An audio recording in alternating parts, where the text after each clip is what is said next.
शास्त्रों और पुराणों में गर्भ धारण करने की कहानी। आज टेस्ट ट्यूब, IVF और सैरोगेसी तकनीक से निसंतान दंपतियों को संतान का सुख मिल रहा है, लेकिन शास्त्रों और पुराणों में जो कथाएं मिलती हैं उसके अनुसार ऐसा लगता है कि उन दिनों की तकनीक आज से कई आगे की ही रही होगी। पुराणों में गर्भधारण की ऐसी कथाएं मिलती हैं जिसे पढ़कर आज के ज़माने में यकीन करना भी मुश्किल होगा। रामायण में एक कथा है कि हनुमान जी समुद्र में पूंछ में लगी आग बुझाने गए तो उनके शरीर से जो पसीना गिरा उसे एक मछली पी गई। काफ़ी समय बाद हनुमान जी को पता चला कि उनके पसीने को पीने से मछली गर्भवती हो गई और उनका मगरध्वज नाम का एक पुत्र भी है। लेकिन इस तरह की पहली घटना का जिक्र देवी भागवत में मिलता है। इसमें मधु और कैटव नाम के 2 असुरों का जिक्र किया गया है।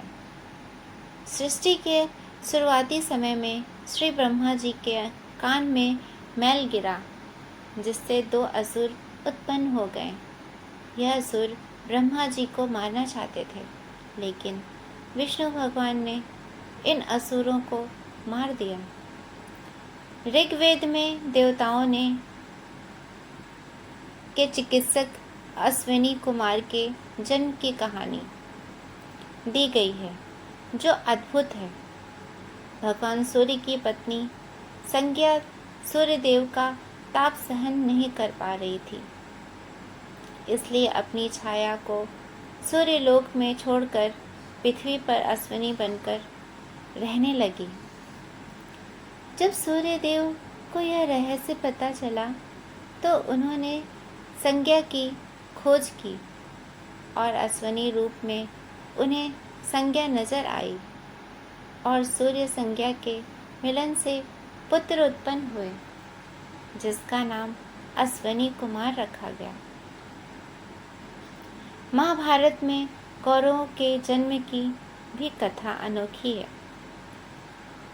मटकी में रखे मांस के एक पिंड के 101 टुकड़े हुए, जिससे 100 कौरव और उनकी एक बहन का जन्म हुआ। महाभारत में सत्यवती के जन्म की भी कथा हैरान करने वाली है।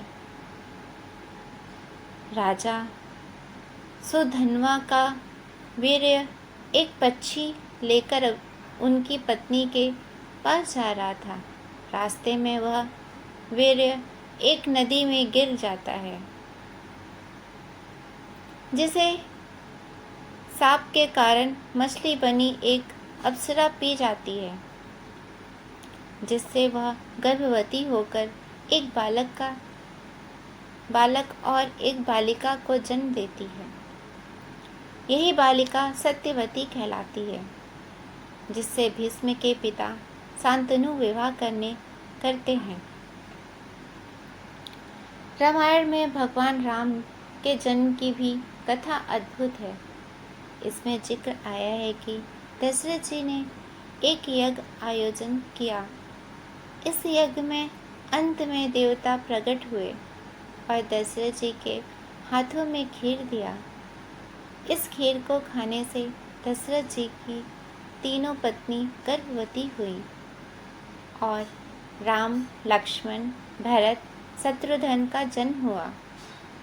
कुछ कथाओं में ऐसा भी जिक्र आता है कि खीर के बर्तन को कौवा उठाकर ले गया और अंजनी की गोद में गिरा दिया। इस बर्तन में लगे खीर को खाने से अंजनी ने हनुमान जी को जन्म दिया। आपको मेरी ये कहानी अच्छी लगी हो तो मेरे चैनल को लाइक और सब्सक्राइब कीजिए। धन्यवाद।